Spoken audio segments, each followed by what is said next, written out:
वहीं राजस्थान के टोंक से एक अफसोसनाक खबर सामने आई है, जहां बीजेपी के साबिक एमपी सुखबीर सिंह जौनपुरिया ने कंबल तकसीम करते वक्त मुस्लिम खवातीन से कंबल वापस ले लिया। सुखबीर सिंह ने कहा कि जो मोदी को गाली देता है उसे ये कंबल लेने का हक ही नहीं।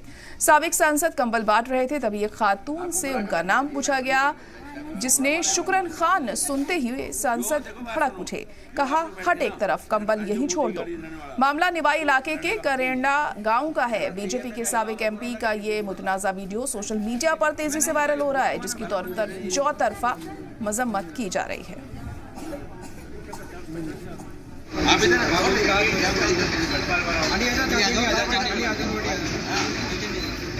जो भी है ना, इधर बैठा, मैंने तो पहले बता दी थी।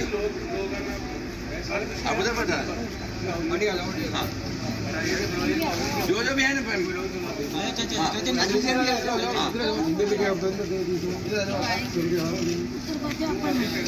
ले लिया। आप आओ, इधर आ जाओ, कमर छोड़ दे, कमर छोड़ दे। आप बैठ जाओ, यहीं बैठ जाओ, यहीं बैठ जाओ, आप इधर